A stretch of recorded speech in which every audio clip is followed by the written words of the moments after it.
ഇതേമാതിരി പല പ്രാവശ്യം ഇതിൽ കൂടെ ഇതേമാതിരി ഓവർടേക്ക് പ്രത്യേക ഒരു നിയമമില്ല. ഇന്നലെ പുലർച്ചെ 1 മണിക്കാണ് സംഭവം. തിരുവനന്തപുരത്ത് നിന്ന് മഞ്ചേരിക്ക് പോകുന്ന KL 15A 2096 നമ്പർ KSRTC ബസ്സാണ് MG റോഡിൽ റോങ് സൈഡിലൂടെ സഞ്ചരിച്ചത്. എതിർവശത്ത് വന്ന ബൈക്കുകാരനാണ് ആദ്യം പ്രതിഷേധവുമായി എത്തിയത്. തലനാരിഴയ്ക്കാണ് തന്റെ ജീവൻ രക്ഷപ്പെട്ടതെന്ന് ബൈക്ക് യാത്രക്കാരൻ പറയുന്നു. ഇതോടെ നാട്ടുകാർ തടിച്ചുകൂടി വാഹനം തടഞ്ഞ് പ്രതിഷേധിച്ചു. ഇങ്ങനെ റോങ് സൈഡ് വന്ന ആയതിന് വേണ്ടിയിട്ട് ഞാൻ വന്നതാ. ഇതിൽ വണ്ടി വന്നപ്പോ എന്നെ ഇടിച്ചിട്ടുണ്ടായിരുന്നു. എങ്ങനെ ഉണ്ടായിരുന്നു?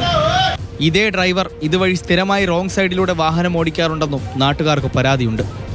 വീഡിയോ ദൃശ്യങ്ങൾ തെളിവാക്കി ഗതാഗത മന്ത്രിക്കുൾപ്പെടെ പരാതി നൽകുമെന്നും വാഹനയാത്രക്കാർ പറഞ്ഞു. ഇങ്ങനെ വന്നത് വളരെ മോശമായി പോയി. അത് റിവേഴ്സ് എടുക്കണം, അല്ലെങ്കിൽ ഞങ്ങൾ മാറൂല. എത്രയും ജീവനെ വെച്ചിട്ട് കളിച്ചാണ്. പ്രതിഷേധം ശക്തമായതോടെ KSRTC ഡ്രൈവർ ബസ് പുറകോട്ടെടുത്ത് ശരിയായ പാത സ്വീകരിച്ചു. ബസ് റിവേഴ്സ് എടുത്തതോടെ നാട്ടുകാർ കൂകി വിളിച്ച് പ്രതിഷേധിച്ചു.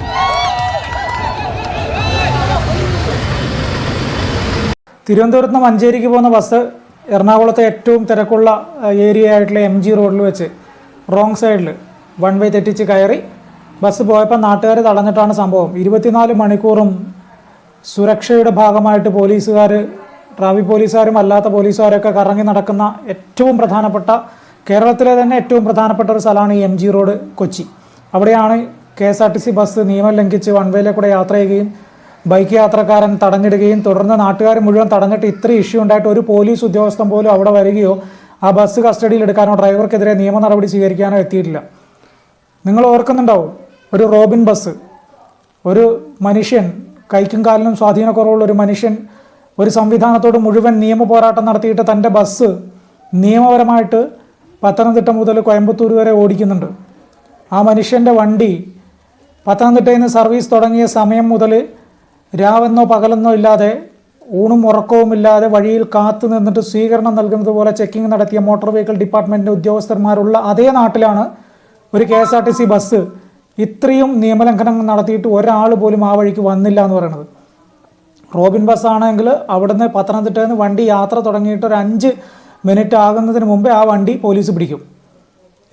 മോട്ടോർ വാഹന വകുപ്പ് പിടിക്കും. അതൊന്നും രണ്ടും അല്ല, 10-15 ഉദ്യോഗസ്ഥന്മാർ 2-3 വണ്ടികളിൽ വന്നിട്ട് അവിടെ കാത്തിരുന്നിട്ട് ആ വണ്ടി പിടിക്കും.